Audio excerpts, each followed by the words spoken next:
Blessed Sunday, no? So, truly, hindi pa man na nagsimula yung service, pinagpala na tayo ng Panginoon sa umagang ito, no? Kagaya nga ng ating series. Ano yung ating series? Sabi mo sa katabi mo yung series natin. Breakthrough, ayan. No? Yung last week, pinag-aralan natin, double honor. Sabihin mo rin sa katabi mo, double honor.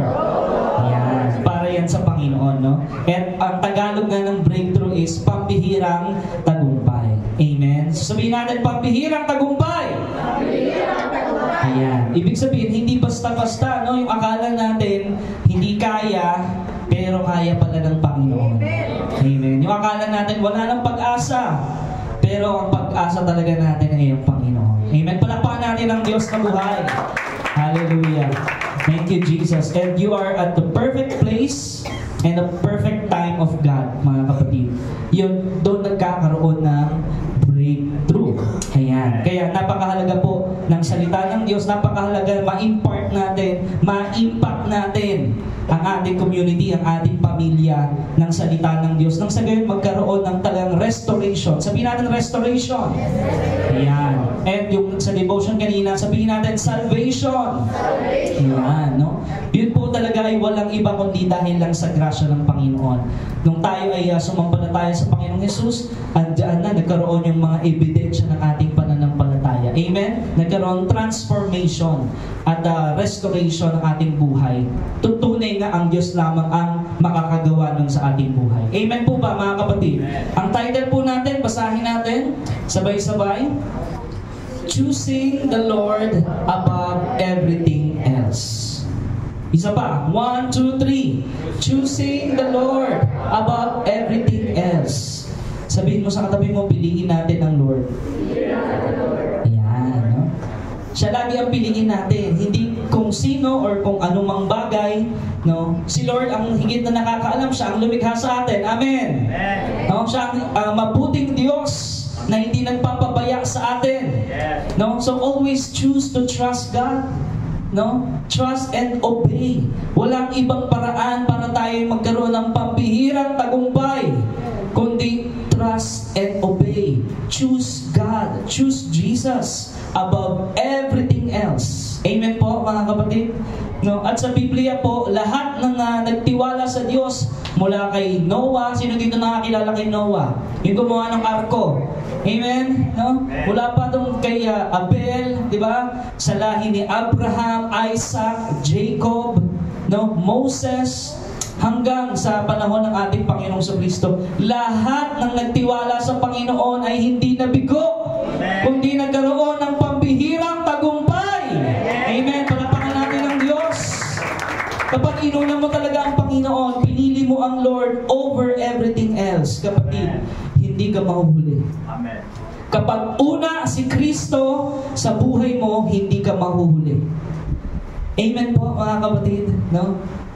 At siya ang tunay na magbabago ng ating buhay, no? Hindi tayo after doon sa popularity, no? Kasi sa social media usong-uso yun, no? Yung tayo matanyag, no? Yung mga ibang mga vloggers talagang yung kanilang motivation is ganoon, no? Pero sa atin, ang motivation natin is to make Christ known, to make the Lord be known unto the earth. Amen. Sino dito yung willing na itaas ang pangalan ni Kristo?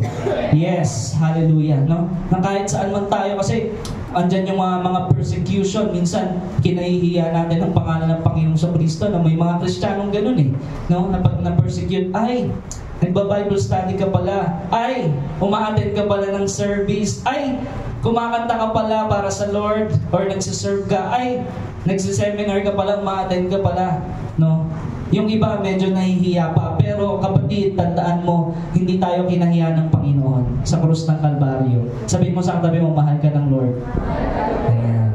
Pinili ka ng Panginoon. No? Alam nyo, habang pinapako ang Panginoong Jesus sa kanyang paa, sa kanyang kamay, ang lagi lang niyang sinasabi, Ama, patawarin mo sila. Ama, patawarin mo sila. Ama, patawarin mo sila. Hindi nila alam ang kanilang ginagawa. No? Pero kaya nga, salamat sa Panginoon, binigay niya ang kanyang salita upang maayos ang ating buhay. Amen. Hallelujah. Kaya napakahalaga po sa atin yung pangunguna ng Diyos, yung kanyang Espiritu dito? Sabihin natin, heart of worship. Yan, no? Sino dito yung talagang gustong laging magpuri at magpasalamat sa Lord araw-araw? Yes, no? You always come back, no, to the heart of worship. Kasi po tayo ay nilikha, mga kapatid, para sumamba sa Panginoon, para magbigay sa Kanya ng glory, ng kaluwalhatian. Amen po? Kaya yung continuation, double honor, yung last week natin pinag-aralan. At ang worship, mga kapatid, is one way to honor God. Amen. No? Yung ginawa natin kanina, sino dito talaga yung nag-praise and worship kanina? Yung talagang wholeheartedly nag-praise and worship kanina. Yes, nakakalugod yun sa Panginoon. Kasi na-honor natin ang Diyos. Kaya nga sabi ng Bible, worship Him in spirit and in truth. No? Spirit to spirit, heart to heart. Panginoon, talagang pinapasalamatan natin siya. Patuloy natin ini-invite, welcome natin siya sa ating buhay. Na siya ang hari ng ating buhay. Amen. Matthew 18:20, ang sabi po dito, no, ng ating Panginoon sa Kristo. And sa Matthew 18:20, yan, sa verse 20 niyan, sabi dito sa King James Version natin basahin, no? Ayan, Matthew 18 verse 20. Ayan, sa King James Version muna. Ayan. For where 2 or 3 gathered together in my name, there am I in the midst of them. Sino naniniwala nandito ang Espiritu ng Diyos? Andito ang Panginoon, no, sa ating kalagitnaan. No? Sabi nga, 2 lang o 3 tao nagtipon sa pangalan ng Panginoong Hesus. Naroon siya. Naroon ang presensya niya. At alam niyo ba, mga kapatid, kapag andun ang presensya ng Panginoon, merong kapayapaan.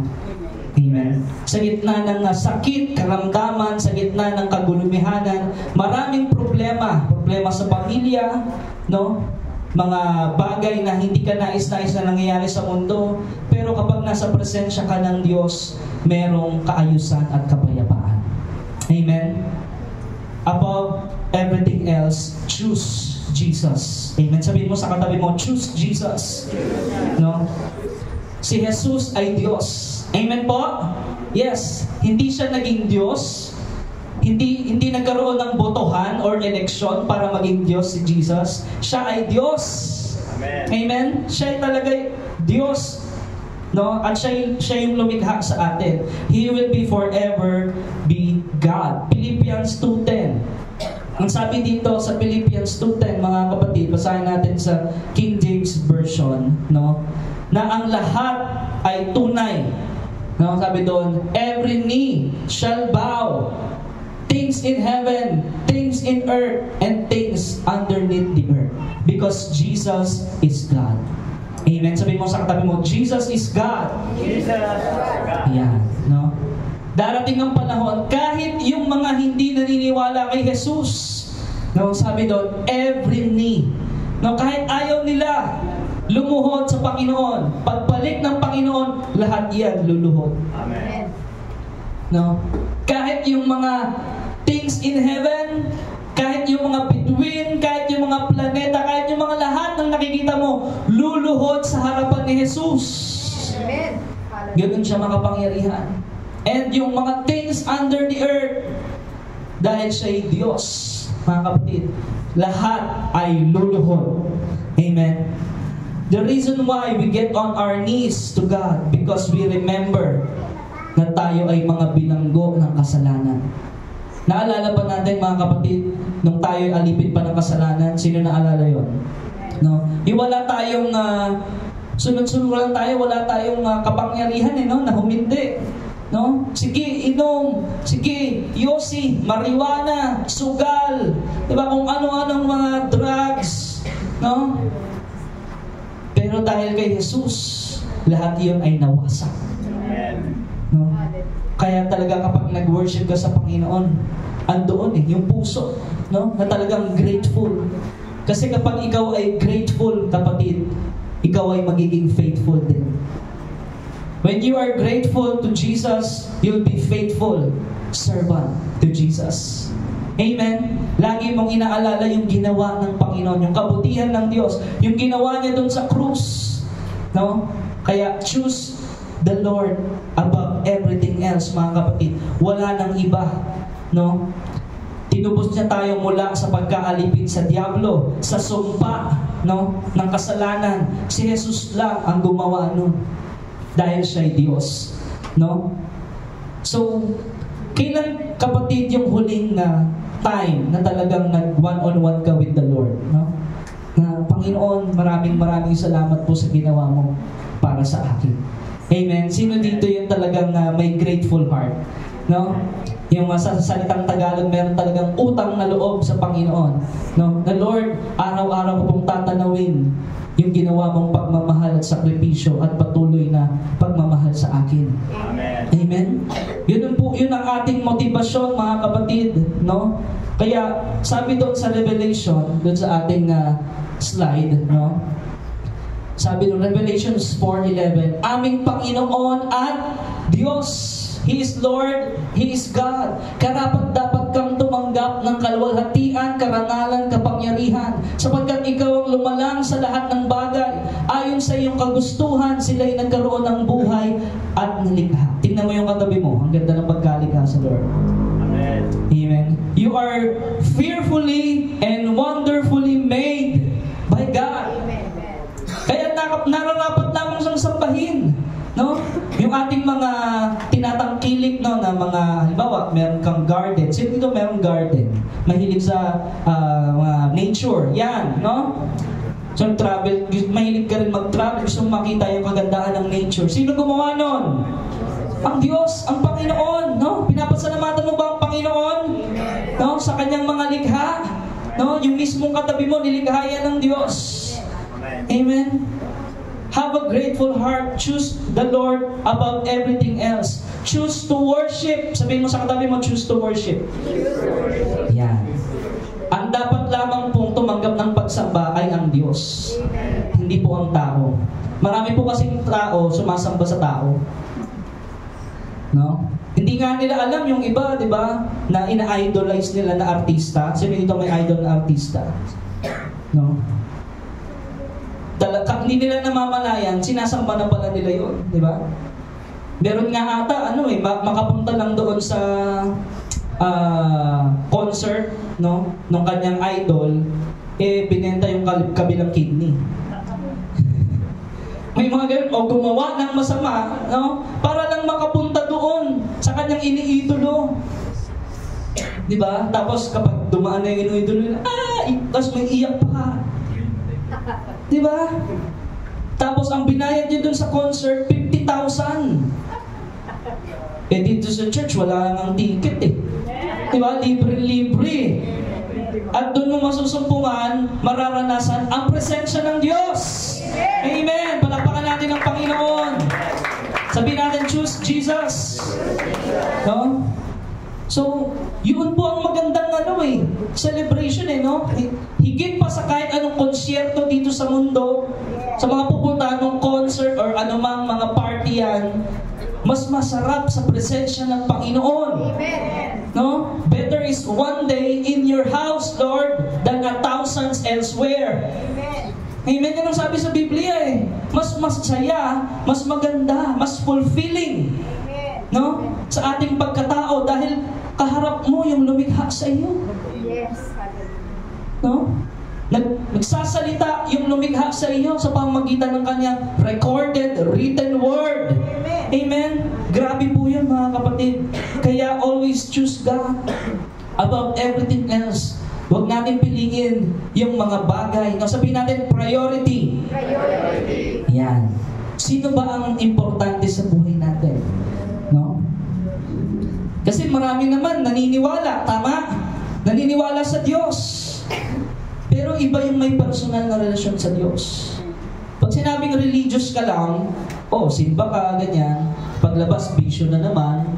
Diba? Religious lang yon. Gawa ka na naman ng kasalanan, walang conviction. Diba? Kung baga parang nag-ritual ka lang, okay, nakapagsimba na ako, ganyan. No? Ganyan po ang buhay ko dati. Diba? Basta, sumimba lang, okay na yun. Bawas-bawas lang ng kasalanan. Narinig naman natin yun, no? Ay, okay na yun. Medyo nabawasan na yung kasalanan ko kasi nakapagsimba na ako. Hindi po ganun yun. Kapag si Jesus pinatawad ka niya, sabi niya, I will remember them no more. Amen. Palapakan natin ang Panginoon. Hindi na niya yun aalalahanin pa. No? Erase na yun. Bakit? Dahil sumampalataya ka sa Kanya. No? Nahihirapan nga lang po yung iba kapag dating doon sa continuity. No, yung iba kasi sa umpisa, okay, di ba? Tinanggap nila si Jesus. Pero kapag yung tuloy-tuloy na, doon nahihirapan. Kaya sabihin mo sa katabi mo, be consistent. Yan. Maging consistent tayo. Paano tayo magiging consistent? Ano yung title natin? Choose the Lord above everything else. No, lagi mong piliing manalangin. Lagi mong piliing magpasalamat. No? Sino dito yung pinipili niyang magreklamo kaysa magpasalamat? Reklamo muna bago pasalamat. No? Alam niyo po ba, ng bansang Israel, mga reklamador, sa panahon ng Old Testament, yes? No? Kaya nga tinawag silang stiff-neck generation. Hindi nila pinipiling magpasalamat sa Diyos eh.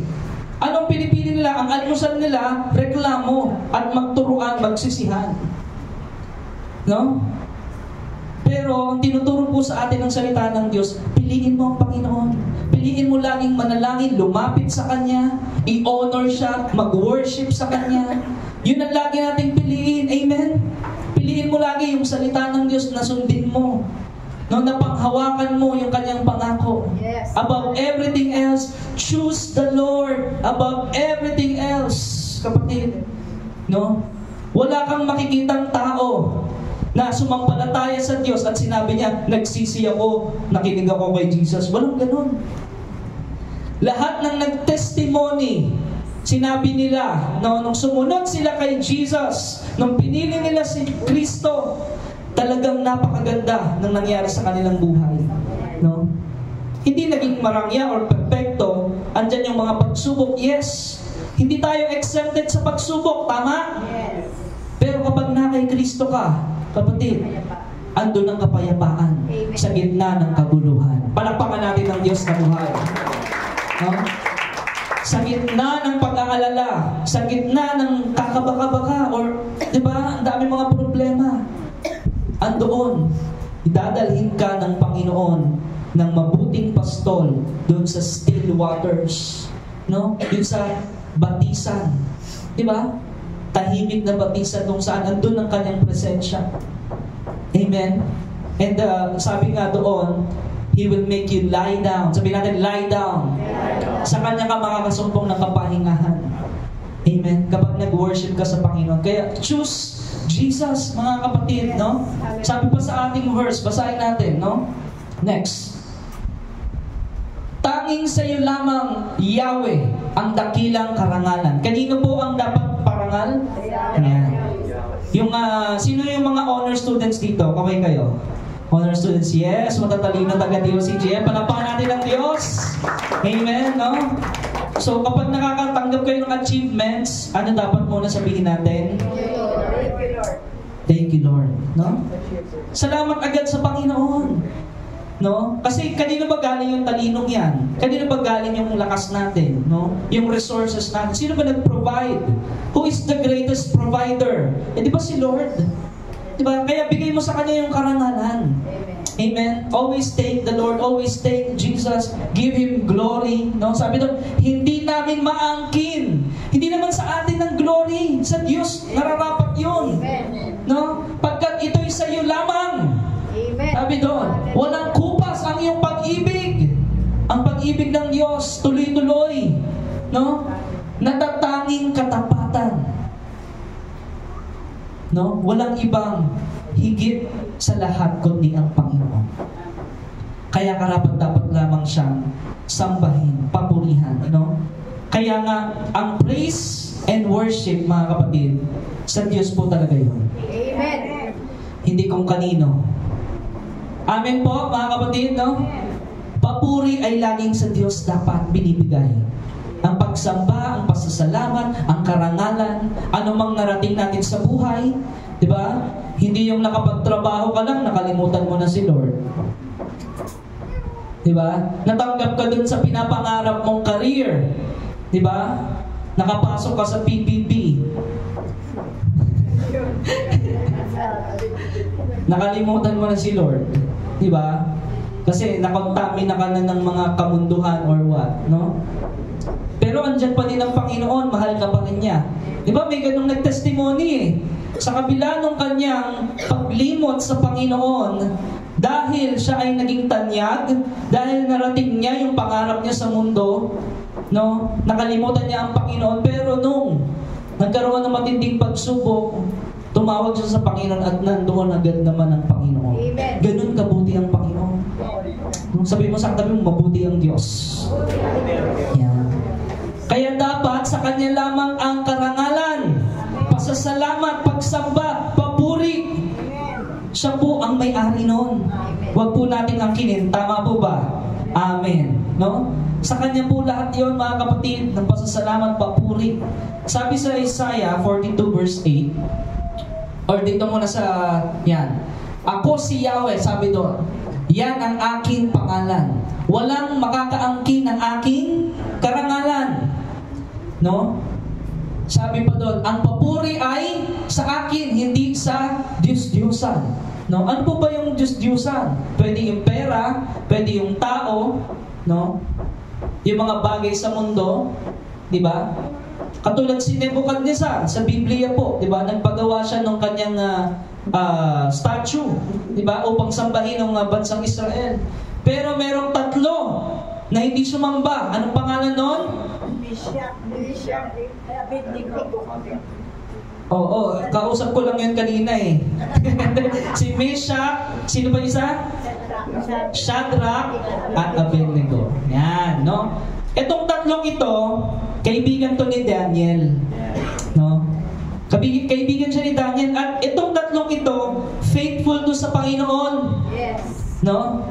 Sabi nila nang nag-usap sila magkakaibigan, hindi ako sasamba dyan kay Nebuchadnezzar. Dahil si Yahweh lamang ang karapat-dapat sambahin, parangalan, at papurihan magpakailanman. Amen! No? Katulad din sa panahon ng Panginoong Kristo. Sabi ng mga totoong sumasampalataya sa Kanya, hindi ako sasamba kay Herodes. Amen? No? At nung si Herodes, kinuha niya yung glory, unti-unti siyang namatay. Paano namatay si Herodes? Kinain siya ng ubod. Yes. Unti-unti. Hindi siya agad-agad namatay ha. Siyempre, mabagal lang yung ubod kumain. Diba? Kinain yung kalamnan niya. Bakit? Hindi niya kasi binigay yung parangal, yung honor, Yes. yung pagsamba at papuri sa Diyos. Inangkin niya yon. Hallelujah. Amen. Kaya ingat tayo mga kapatid. Kasi sabihin man natin, aminin man natin o hindi, na meron tayong sinasamba, meron talaga yon. Kahit yung mga taong hindi daw naniniwala sa Diyos, meron silang sinasamba. Amen ba? Yung iba, sinasamba nila yung sarili nila. No? Yung iba, yung followers, yung pina-follow nila sa Facebook, sa Instagram. Di ba? Yung mga celebrities, sinasamba nila yan eh. Yung iba, politiko, sinasamba nila. No? Pero sino po ba dapat nating sambahin? Diyos. Ang Panginoong Jesus. Walang ibang pangalan na ibinigay ng Ama sa silong ng langit para sa kaligtasan natin ng ating mga kasalanan, kundi ang pangalan lang ng Panginoong Hesukristo sa Kanyang parangal magpakailanman. Amen, mga kapatid. Yun po eh. Matutunan natin to, lalo na yung ating mga kabataan, di ba? Makilala natin ang Panginoong Hesukristo. Wala nang iba. No? At kapag ang Panginoon ay naitaas sa isang bansa, magkakaroon ng great revival. Amen. Sino dito gusto ng great revival sa Pilipinas? Hallelujah! Palakpakan natin ang Diyos! Naniniwala tayo, it will happen! It will come to pass! Dahil buhay ang ating Diyos.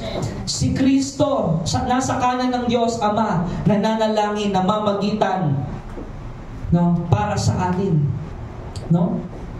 at yung talagang tunay na nagpaparangal sa Kanya, gagamitin ka ng Diyos. Sabi mo sa katabi mo, gagamitin ka ng Diyos.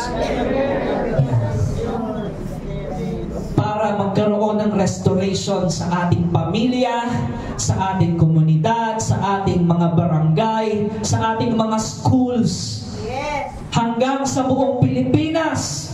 Kapag itinaas natin ang pangalan ng ating tagapagligtas na walang iba kundi ang ating Panginoong Jesucristo lamang. Amen! Siya lang ang dapat papurihan magpakailanman, kapatid. No? Next verse. Ang sabi dito, sinabi niya, talagang dakila na ang Babylonia. Ako ang nagtatag nito, sabi ni Nebuchadnezzar, upang maging pangunahing lungsod at maging sagisag ng aking karangalan at kapangyarihan. Anong nangyari? Hindi pa siya natatapos sa pagsasalita niya. Kasi si Haring Nebuchadnezzar, inangkin niya, sabi niya, kaya naging modern ang Babylonia, kaya naging first world country. Dahil sa akin, sa akin, sa akin. Sabi ni Haring Nebuchadnezzar. Anong nangyari? Hindi pa siya nagtatapos sa pagsasalita o sa pagyayabang niya. Sabi doon, mula sa langit may nagsalita, Haring Nebuchadnezzar, pakinggan mo ito, aalisin na sa iyo ang kaharian. Amen? Ang sabi, 32, ipagtatabuyan ka sa parang at doon maninirahan kasama ng mga hayop. Kakain ka ng damo tulad ng baka. 7 taon kang mananatili sa gayong kalagayan hanggang kilalanin mong nasa ilalim ng kapangyarihan ng kataas-taasang Diyos ang kaharian o gobyerno ng mga tao. Amen? At maaari niyang ibigay ito kanino man niyang naisin. Ganon makapangyarihan ng Diyos. In the blink of an eye, no? Kaya niyang alisin ang lahat ng pinagyayabang ng mga tao. Amen. Anong nangyari kay Haring Nebuchadnezzar? Dahil nagyabang siya, no? Mag-pride siya, nawala siya sa kanyang sarili. Naging parang hayop siya. Kumakain siya ng damo, di ba? Tapos, hindi siya nagsasalita ng pangtao, di ba? Talagang asal hayop. Bakit po nawala sa sarili niya? Dahil yung gloria o yung papuri ay inangkin niya na karapat-dapat yun ay para sa Diyos. Yes, amen. Kaya kapatid, delikado kapag nagyayabang tayo eh. Yes. No, naniniwala tayo kapag tayo ay naging Kristiyano, nawawala yung yabang. Yes. Di ba? Hallelujah. Sabi nga sa Biblia, kung magmamalaki ka, ang ipagmalaki mo ay ang Panginoong Jesus. Palakpakan natin ang Diyos. Hallelujah. Do not boast about anything, but boast, no, about the goodness of God. Amen. Sa buhay natin. Choose the Lord above everything else. Kapatid, no? Kaya napakahalaga because the Lord, He is all-powerful and at the same time, He is good all the time. Amen. Amen. Isipin mo, napakamakapangyarihang Diyos, tapos napakabuting Diyos. Eh, kapag dito sa mundo, kapag isang tao makapangyarihan, kadalasan hindi mabuti. Tama po ba? Amen. Amen. Katulad ni Nebuchadnezzar, nakatikim ng kapangyarihan, nagyabang, ano nangyari? Bumagsak. Diba? So, sabi nga sa Biblia, whoever humble himself shall be exalted. Amen. Ang itinataas ng Diyos ay nagpapakumbaba. Amen. Amen. Amen. So, mga kapatid, always choose to humble yourself before the Lord. Yes. Hallelujah. No? Above everything else, choose God. Choose to worship. Choose to pray. Choose to give Him glory. Whatever you do. Yes. Hallelujah. In school, di ba? In your career. Ako po, nagpapasalamat ako sa Panginoon. Tong darating na Hunyo, 1 dekada na po ako sa kumpanya. Amen. Purihin ang Diyos. Hallelujah. Yan ay isang ginamit ng Panginoon bilang source. Nagkaroon po kami ng bahay, no? Nakapangalan sa akin, kaming dalawa, asawa ko, no? pagkatapos namin ikasal, no? May blessing eh. Pag sumunod ka sa Panginoon, blessing talaga. Kapag pinili mo ang Panginoon, blessing talaga. Although may mga pagsubok, andun ang kapayapaan, andun ang provision. No, kagaya nung sinabi ng aking asawa, di ba? Wala siyang naramdamang sakit eh. Di ba? Nung kay Isakar, naramdaman niya yung sakit nung palabas na. Pero hindi siya nag-labor. Di ba? Isipin niyo yung iba kapag nasesaryan, sabi nung kaibigan ko kasi yung kanyang asawa ay nasesaryan, 180,000 ang binayad. Kasi yung baby nila is pandemic baby pa. 2021 pinanganak or 2022 something, no? So, ang dami pang mga ano nun eh. Yung mga doktor, kailangan magsuot ng pang-COVID, di ba? Yung protection, tama? PPE, yan, no? Protection.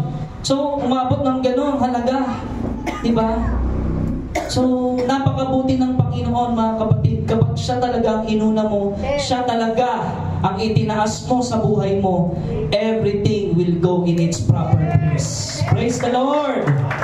In His perfect time, in the perfect place, equals breakthrough. Amen?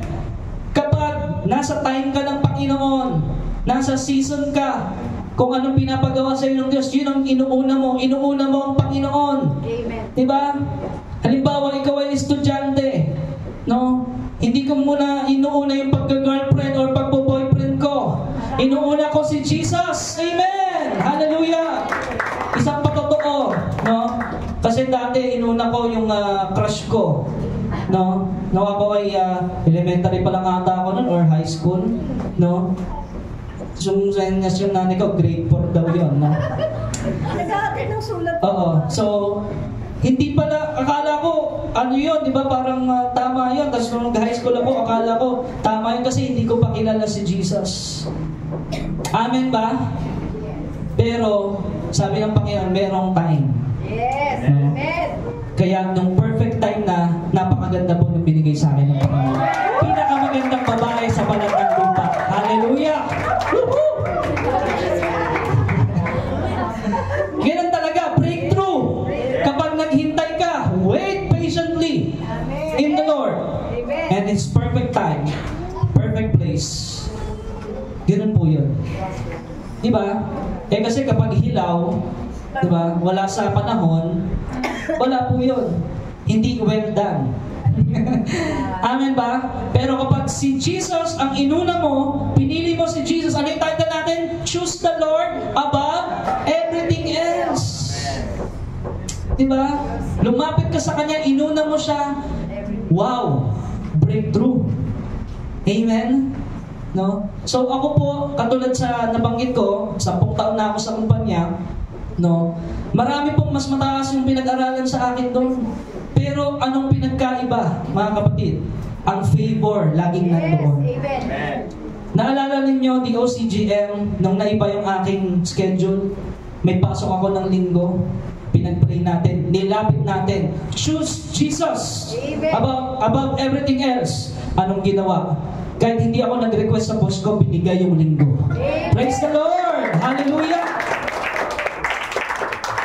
Binigay yung tamang schedule. Bakit? Pinili mo kasi ang Panginoon. Amen. Hindi mo pinilit, katulad sabi ng asawa ko, hindi mo pinilit, hindi mo dahil gusto mo sa sarili mo. No. Choose the Lord above everything else. Unahin mo siya.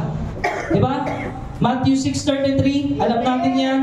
Seek first kingdom of God, His righteousness, and all these things, shall be added unto you. Wala pong pagkukulang sa Panginoon. Yes. No? Kaya tayo, ang bawat isa sa atin, tuloy-tuloy natin papurihan ng Panginoon, paglingkuran ng Panginoon. Naniniwala po ako, no, sinabi ng Biblia, wala tayong ibang purpose sa buhay na ito, kundi maglingkod sa Panginoon, sa Diyos ng buhay, habang tayo nabubuhay. Amen. Palakpakan natin ang Diyos. Walang ibang dapat papurihan, no? Walang dapat ibang mag-serve, kundi si Jesus lamang ang dapat nating paglingkuran. Amen. Worship belongs to God. Acts 12:21-23. Ang sabi dito sa salita ng Panginoon sa gawa, no?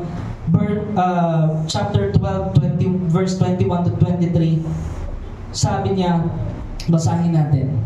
Upon a set day, Herod, nabanggit ko to kanina, sa verse 22, umupo siya sa kanyang trono, maraming sumigaw, saying, "It is the voice of God and not of a man." And immediately the angel of the Lord smote Herod, si Herodes, kasi nga kinuha niya yung parangal. At ano sabi doon?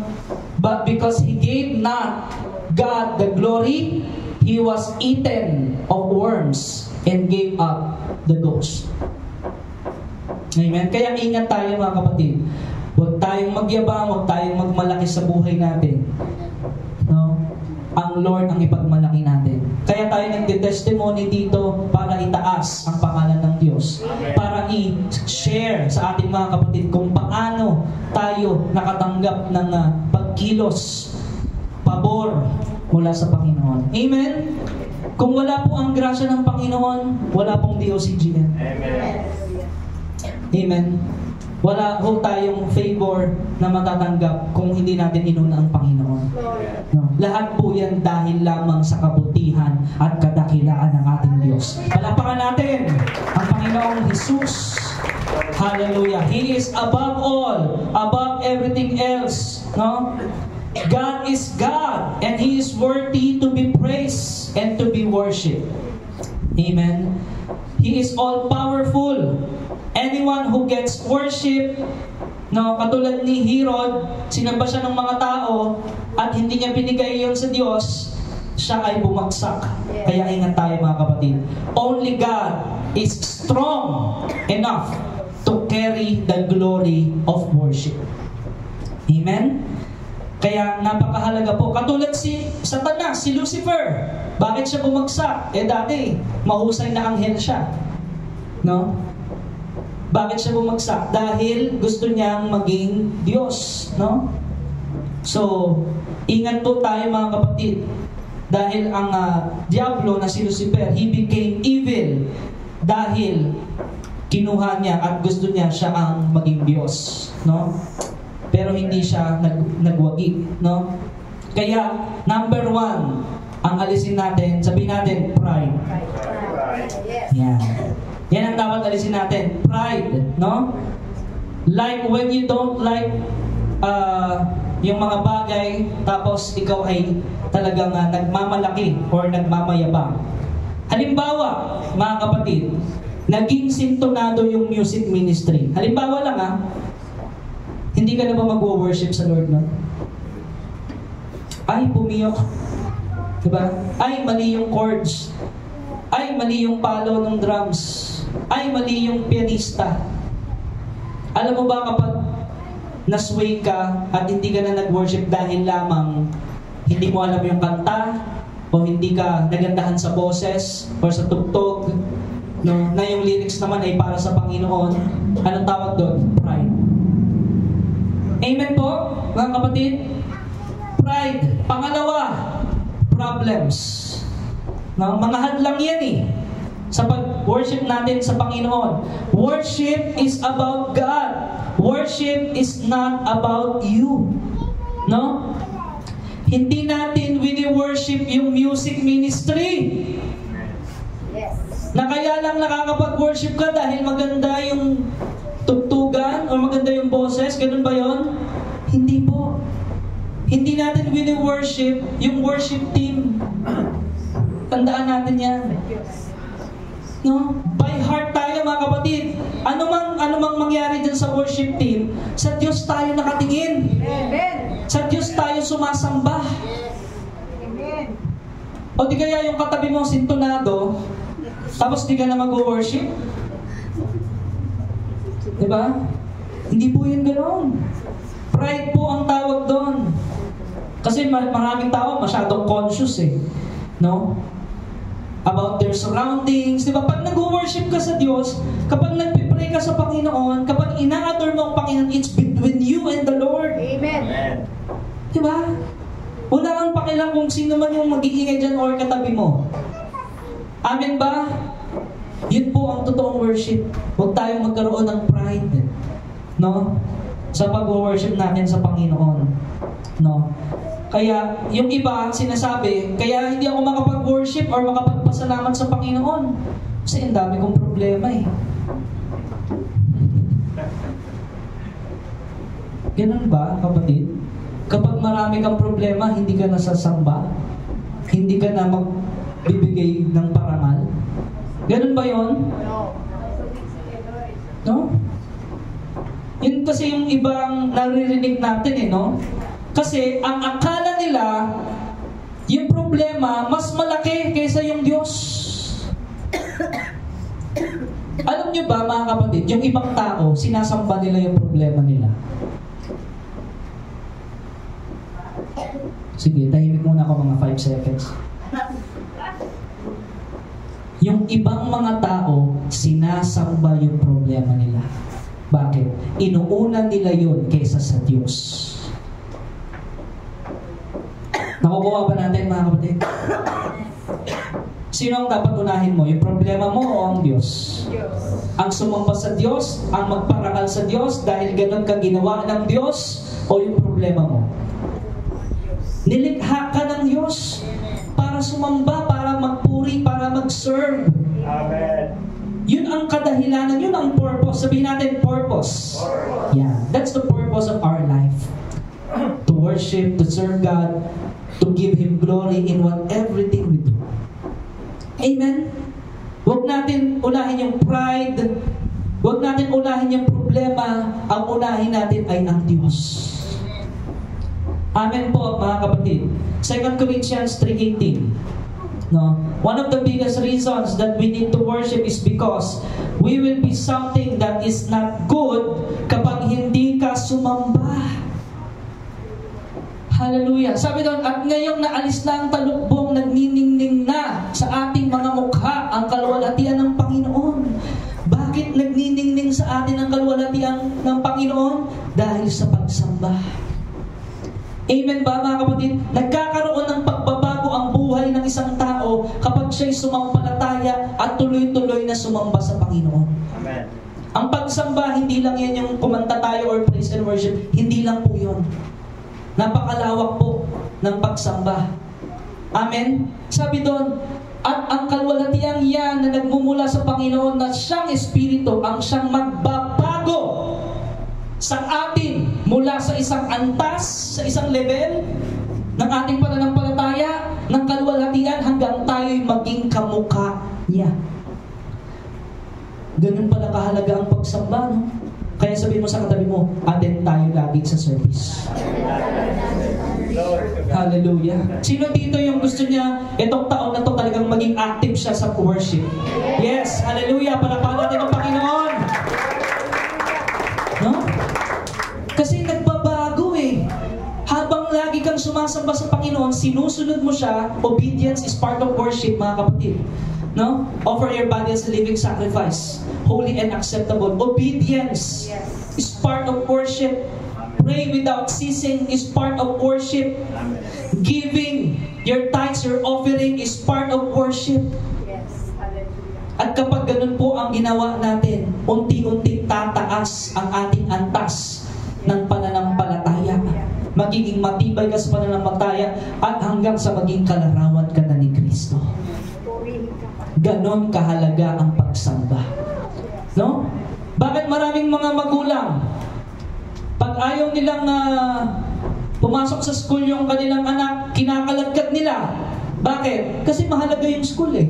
Para sa kanila, tama? Academics, mahalagang matuto yung bata. Tama? Yes. Pero bakit sa church? Sige anak, kung inaantok ka pa, sige matulog ka muna, kami na lang munang mag-church, ha? Kakahiya naman sa Panginoon. Mga magulang, wave kayo sa akin. Woohoo! Amen? Kapag ganoon po, mga kapatid, let us remind our family kung gaano ka halaga, priority ang pagsamba, ang pag-worship, ang pagpapasalamat, ang pagpaparangal sa Panginoon. Amen. Choose the Lord above everything else. Yes. Hallelujah. Yan po ang ating topic Amen? Amen. No? Sa ibang bagay eh. Di ba? Kahit inaantok ka pa, talagang gising ka agad. Uy, Enchanted Kingdom daw. Star City. Di ba? Uy, outing! Outing! Di ba? Kahit alas 6 yung call time, 3 a.m. pa lang, gising ka na. Nakabihis ka na, nakaligo ka na, naka-makeup ka na. Kahit lagpas yung lipstick mo, handang-handa ka na. Bakit ganun? Di ba? Pero pagdating sa worship, nakakatamad na. Ang aga-aga. Tulog kaya muna ako. Anong title natin? Choose the Lord above everything else. Kapatid, no? Pahalagahan natin priority. Amen. Ang Panginoon, mga kapatid, para maayos, tuloy-tuloy ang ating buhay. Amen. No? Kasi when we behold, kapag pinagmasdan mo, kapag nag-worship ka sa Panginoon, when you behold the healer, you will receive healing. Amen. Yes. When you behold and worship the provider, you will be provided with everything you need. Yes. Hallelujah. Amen? Kapag winworship mo yung manggagamot, dakilang manggagamot, sino yung si Jesus? Huh? Winworship mo yung tagapagligtas. Winworship mo yung hari ng mga hari, si Jesus. Kapatid, breakthrough mangyayari sa buhay mo ay pampihirang tagumpay. Amen! Hallelujah! Mahalaga, kaya mahalaga ang double honor, mahalaga ang worship, kapatid. Amen? You become what you behold. Ulitin ko. Baka hindi naintindihan kasi English, no? Pero alam ko, matatalino lang nandito eh. Amen. You become what you behold. Kung ano yung laging tinititigan mo, behold, no? Magiging kamukha mo yun. Yes. Kaya nga unti-unti, naging kamukha ko yung asawa ko. Nagiging magkamukha na kami. Tama ba yun? Amen. Kasi lagi kayo magkasama, di ba? Nakikita niyo isa't isa, di ba? So, cute na cute ako sa paningin ng asawa ko. Ang ganda niya din sa paningin ko. Di ba? Kaya nagiging magkamukha. Tama ba? Amen. Totoo po yun eh. You become what you behold. Eh kung lagi kang nag-worship sa Panginoon, ano yung binasa natin? Magiging kalarawan ka niya. Kaya pala ang gaganda at ang gagwapo ng mga nandito. Dahil totoong sumasamba sa Panginoong Jesus.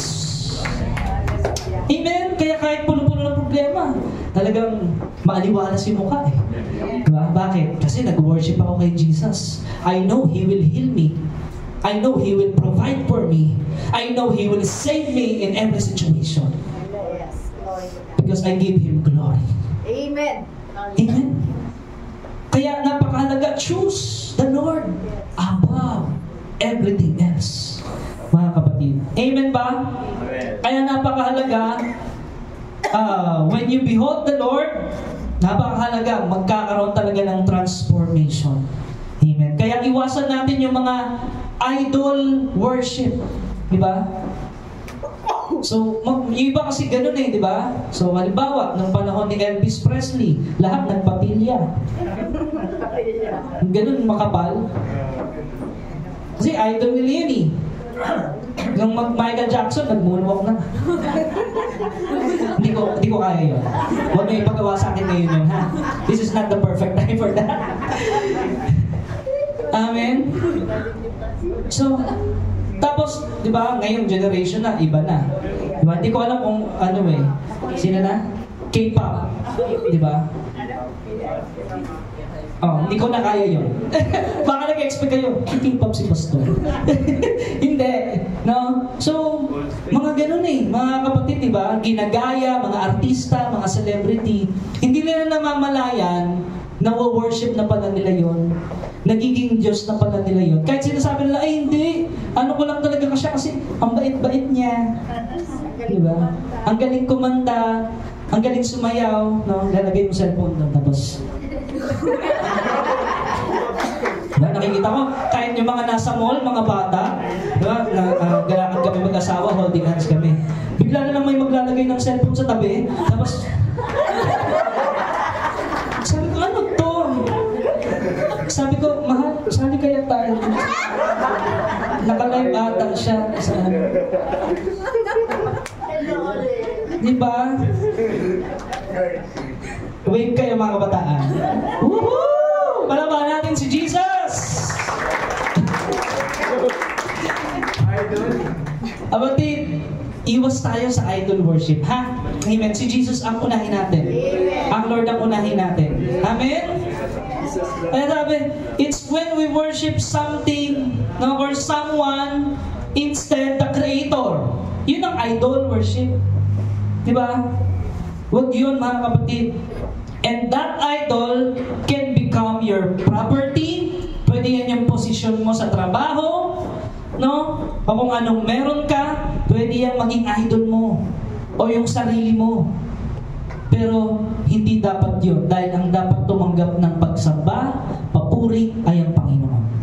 Amen? Pangalawa, idol worship. Mark 7:6-9. Ano yung idol worship, Pastor? No? Sabi sa Mark 7 verse 6, sabi doon, He answered and said to them, Well, had Isaiah prophesied of you, hypocrites? Ano yung sabihin ng hypocrites? Mapagkunwari, mapag-imbabaw. Kunwari ka lang, simba-simba ko, ganyan. No? Pero hindi nagbabago, no? Wala yung kapangyarihan ng salita ng Diyos. Sabi ng Panginoon, It is written, These people honor me with their lips. Sa nguso lang. Pero ang kanilang puso, sabi doon, is far from me. Sabi sa verse 7, ang Panginoong Jesus sabi niya, walang kabuluhan ang kanilang worship sa akin. Ang kanilang pagsamba sa akin. Tinuturo nila yung mga katuruan, yung mga utos ng tao. At hindi utos ng Diyos. Ano sabi sa verse 8? At sinasantabi nila yung mga mahalagang utos ng Diyos. Ano ba ang pinakauna sa 10 Commandments? Sige nga. Huwag kang magkaroon ng ibang Diyos liban sa akin. Pag-ibig yun sa Diyos. Amen? Sabi daw ng Panginoon, nakita niya yung mga tao. Yung kanilang pagsamba, no, kahit gaano po kaganda yung tugtugan niyo dyan, kung sa muso lang yan at wala sa puso, hindi po yan karapat-dapat sa Panginoon. You hold that tradition. Dahil tradition, di ba? Dahil kasi ganyan yung kinalakihan, no? Washing of pots and cups, nililinis ninyo, di ba? Yung mga tasa, yung mga pots, and many such things you do. Dahil sa tradition ninyo. Pero nakalimutan nyo, sabi dun sa 9, full well ye reject. Nire-reject nyo ang commandment ng Panginoon na dapat siya lang yung sambahin at pangangalan. Bakit nila nire-reject? That ye may keep your own tradition. Para sa tradisyon ng tao, sinasawalang bahala nyo ang salita ng Diyos. Yun yung tinatawag na idol worship. Yung mapag-imbabaw o mapagkunwari lang. No? So hindi po yung ganun ang nakakatanggap-tanggap sa Panginoon. Ang gusto ng Panginoon yung totoo ka sa Kanya. No? Naalala niyo yung nananalangin na lalaki? May isang religious leader at may isang makasalanang lalaki. Sabi ng makasalanang lalaki, Lord, hindi ako karapat-dapat kasi talagang makasalanan po ako. Amen. Inamin niya sa Panginoon. Sabi nung religious leader, hindi ako katulad ng lalaking to. Isa akong lingkod, talagang magaling akong maglingkod, Lord. Lahat nagawa ko na. Diba? Kinumpara niya yung sarili niya sa lalaki. Sino yung kinalugdan ng Lord doon? Yung nagpakumbaba. Because pride cannot, be accepted by the Lord. Amen? Kaya pag nag-worship tayo without pride, hindi idol worship, kundi ang Panginoong Jesus ang ating sinasamba. Amen po ba mga kapatid? Last, yung ideal worship. Ano yung ideal worship? Yan. John 4:21-24.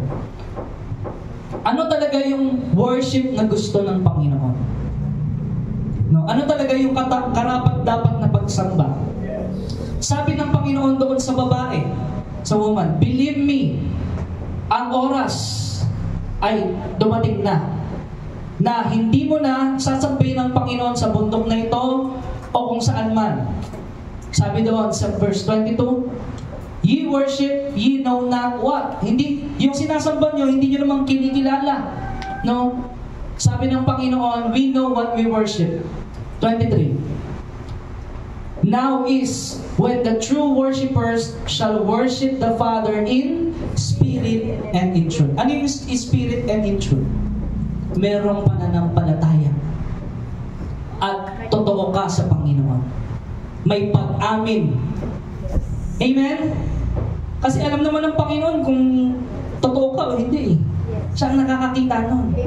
So kung totoo kang sumasamba sa Kanya in spirit and in truth, katanggap-tanggap yun at makakakilos siya sa buhay mo. Mararanasan mo yung kapangyarihan niya. No? Ang hinahanap ng Ama ay yung mga ganong klaseng pagsamba. Yun yung tinatawag na ideal worship, mga kapatid. Yun ang sinabi ng Panginoon Jesus. Ang katotohanan, mga kapatid, magkaiba yung truth sa facts. Sabihin natin truth. Yung truth, kahit lumipas ng maraming panahon, truth pa rin yun. Pero yung facts, nagbabago yan sa paglipas ng panahon. Tama? Kaya magkaiba yung facts and yung truth. No? Kaya nga, ang totoo, mga kapatid, sabi ni Jesus, I am the way, I am the truth, and the life. No one can come to the Father except through me. Amen? At ang sabi ng Panginoong Jesucristo, nung siya talagang ino-honor niya ang Ama, sabi niya, dun sa woman in the well, no? Kasi sabi niya, nauuhaw ka ba o nagugutom ka? Sabi ng babae. Sabi niya, hindi. Ang pagkain ko ay ang sumunod sa Panginoon. Amen ba? Yun ang ating pagkain ng ating espiritu. Yung pagsunod, yung pagsamba sa ating espiritu. Kaya wag nating iwawalang bahala ang ating pagsamba at papuri sa Panginoon. Amen po, mga kapatid? Kaya katulad ni Abraham, no? Genesis 22 verse 5, sabi doon, kaya't sinabi ni Abraham sa kanyang mga alipin, bantayan ninyo rito ang asno at kami na lamang ng bata ang aakyat sa bundok. Sasamba kami sa dako roon at babalikan namin kayo. Naalala niyo yung story na ito? Yes, amen. Sabi ng Diyos kay Abraham, ibigay mo sa akin ang kaisa-isa mong anak na si Isaac. At umagang-umaga, bumangon si Abraham, hinanda niya yung mga panggatong, yung mga kakailanganin para ialay si Isaac. At habang paakyat sila sa bundok, no, sabi niya doon sa mga naiwan niyang mga bantay, babalikan namin kayo. Ha? Nakita niyo ba yun, mga kapatid? Yes. Babalikan namin kayo. Bakit kaya sinabi yun ni Abraham? Meaning, alam ni Abraham na hindi mamamatay si Isaac. Yes. Yes. Alam ba natin kapag sinusubukan lang tayo ng Diyos? Yes. Hallelujah. Sino dito yung alam yun? Lord, yes. Na? Hallelujah. Pagsubok lang ng Panginoon yan. Amen. Diba? Alam mong hindi ka pababayaan ng Panginoon. Amen. Sabihin mo sa katabi mo, hindi tayo pababayaan ng Lord. Amen. Sinabi niya, no, hindi pa man niya naialay si Isaac, ay malinaw yung instruction ng Lord. Give me Isaac. Pero sinabi niya nun sa mga bantay, sasamba lang kami doon, babalikan namin kayo. Amen. Alam ni Abraham, hindi mamamatay si Isaac even though he is willing. Sabi natin, willingness. Yeah. Sino dito willing talagang mag-offer sa Panginoon? Sumamba sa Kanya. Yung totoo, yung totoo. No? Sasamba ka na lang naman, itodo mo na. Magsaserve ka na lang naman, itodo mo na. Sabi mo sa katabi mo, itodo na natin, kapatid. Amen. No? Walang reservation. Kay Lord lang lahat. Amen? Now, talking about faith, at nakita natin sa Abraham, dito sinabi niya, no? Sumamba sila sa dako roon. Diba? Meron bang music ministry doon? Na dapat may music ministry muna bago makasamba? Doon sa bundok? Wala. Walang worship team doon. No? Sila. Hindi mo sila narinig na nag-awitan muna sila. Dahil malawak po ang kahulugan ng pagsamba. Amen. No? Wala tayong nakitang instruments except may altar at merong sasakripisyo. Kapatid, ano ang totoong pagsamba? May altar at merong pagsasakripisyo. Yes. Amen? Yun ang ginawa ni Abraham. There's an altar and there's a sacrifice. At sabi ni Abraham, we will go up and worship. Anong ibig sabihin nun? It has to do with the spirit of worship. Yes. Ang worship ay intentional. Pupunta kami doon at sasamba. Yes. Hallelujah. Amen? Yun ang gusto ng Panginoon. Yung may tunay na spirito ng pagsamba. Amen? Yung intention mo talagang sumamba at sumunod sa Panginoon. Amen.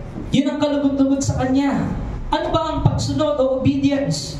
It is approaching God in His terms and conditions. Sabihin natin, terms and conditions. Terms and conditions. Sino ang masusunod? Ang Diyos o tayo?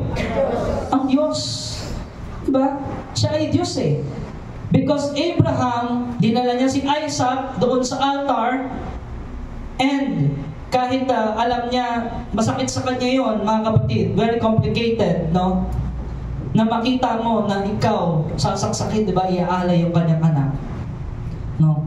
Because it's a human that's about to be sacrificed, but God is already teaching Abraham something. Yes. Ang totoong pagsamba. No? Obedience and sacrifice in the altar. Amen? Willingness, obedience ay nandoon. No? At doon, sa parehong bundok na iyon, doon napako ang ating Panginoong Jesus. 2,000 years later, from the time of Abraham, nung kanyang tangkang sasaksakin na si Isaac, pinigilan siya ng Diyos at nag-provide ng lamb, Yes. ng kordero, na isa-sacrifice doon sa altar. 2,000 years later, sobrang makasalanan nating mga tao on the same mountain, Mount Moriah. No? Jesus died, mga kapatid. At doon, nai-picture yung totoong pagsamba. Amen po, mga kapatid? Yung totoong pagsamba. Kaya, demonstrating worship, no? God is asking Abraham to give his son. Akin na yung anak mo, isakripisyo mo sa akin, sumunod ka sa akin. No? Bakit? Dahil nakita na ng Diyos, gayon din ang kanyang gagawin. John 3:16. Yes. God so loved the world, He gave His only begotten Son. No? That whosoever believe in Him shall not perish, but have eternal life. Amen. Binigay ng Ama ang kanyang anak. Bugtong na anak, kaisa-isang anak. Yes. Dahil mahal ka niya. Sabi mo sa katabi mo, mahal tayo ng Diyos. Isipin mo, gaano kasakit kay Abraham yun? Diba? Dahil gusto niyang sumunod sa Panginoon, willing siya ialay si Isaac. Pero isipin mo, kapatid, tama naman yung ginawa ni Abraham kasi tao siya. Diyos yung nag-utos sa kanya. Pero 2,000 years later, ang Diyos ang nagsakripisyo. Mismo ang Diyos at hindi tayo. Yes. Hallelujah. Para lang maipakita sa atin kung gaano tayo kamahal ng Amen. Diyos. Hallelujah. Amen? Kaya mga kapatid, meron tayong napakabuting Diyos Amen. na dapat lagi nating pagsasalamatan, sambahin at papurihan. No? Kaya sabi, worship is when you come to me through the truth of worship, sabi ng Panginoon. No? Lumalapit tayo sa Panginoong Yesus, hindi dahil marami tayong nagawang mabuti. Ay, makaka-worship ako sa Lord ng maayos kasi marami akong natulungan. Marami akong nagawang mabuti. Hindi. Lumalapit tayo sa Panginoong Yesus because of who He is. Dahil lamang sa Kanyang pagmamahal sa atin, kaya tayo nakakalapit. Amen, Lord. Amen. Kaya napakahalaga mga kapatid, only through Jesus we approach God in worship. Wala nang iba, kundi si Jesus lang. Kapag meron kang Jesus sa buhay mo, you have everything. He is more than enough. Yes. Amen. In Jesus, meron akong healing. Sino dito merong healing in Jesus? Amen. In Jesus, merong kalayaan. Amen. In Jesus, merong victory. Amen. In Jesus, merong breakthrough. In Jesus, merong provision. In Jesus, we have everything we need. Yes. Hallelujah. Napagtagumpayan na yun ng Lord, ang Diyos mismo ang nagsakripisyo sa Kanyang anak, alang-alang sa kaligtasan nating mga tao. Dahil hindi natin kayang bayaran ang kasalanan. Yes. Hallelujah. God provided a sacrifice and He blessed Abraham. In Jesus, we experience hindi lamang salvation, hindi lamang kaligtasan, kung hindi blessings because of Jesus. Hallelujah. Sabi ni Jesus, sabi ng salita ng Diyos, by His stripes, we are healed. He died on the cross at siya ang pinagbuntunan ng lahat ng sumpa at kasalanan natin. No? Para lamang makalapit tayo sa Diyos at tumanggap ng pagpapala. Siya ang nagsakripisyo para ikaw at ako ay pagpalain. Hallelujah, Lord Jesus. Amen? Naging sumpa siya para tayo ay pagpalain. Yes. No? He died on the cross, hindi lang para iligtas tayo, pero para bigyan tayo ng pabor at pagpalain tayong lubos. In Romans 8:32, last verse mga kapatid. Kaya't sinabi ni Abraham sa kanyang mga alipin, no? Sabi niya, kung ang sarili niyang anak hindi niyang pinagkait, sa halip ay binigay para sa ating lahat, hindi kaya niya ibibigay ng masagana sa atin ang lahat ng bagay. Sino po ang nagpapala sa atin? Walang iba kundi ang Panginoong Jesus, mga kapatid. God is good. God is great. His love endures forever. Jesus rose again after 3 days para patunayan sa atin, no, na tayo ay tunay na minamahal niya. Pinagtagumpayan niya ang kamatayan para tayo ay magkaroon ng buhay na walang hanggan. Kaya nga ang standard ng worship, ang standard ng Ama ay walang iba kundi ang Panginoong Jesus. In Christ alone, my hope is found. In Christ alone, I have peace. In Christ alone, I am blessed. No? Kaya kapatid, sabihin mo, declare natin ngayon, no? I am blessed because of Jesus. I am healed because of Jesus. I am free because of Jesus. I am victorious because of Jesus. Thank you, Jesus. Hallelujah. Walang iba, mga kapatid ko, si Jesus lang. Now, I want to invite each and every one of us to worship the Lord. Tayo po ito ngayon, mga kapatid. Hallelujah. It's between you and God. No? Kapatid, now, it's a perfect time na talagang maging totoo tayo sa Panginoon. Remember His goodness. Remember His grace. No? Remember, mga kapatid, kung gaano ka kamahal ng Panginoon. Remember, always remember that you are blessed. You are blessed to bless other people.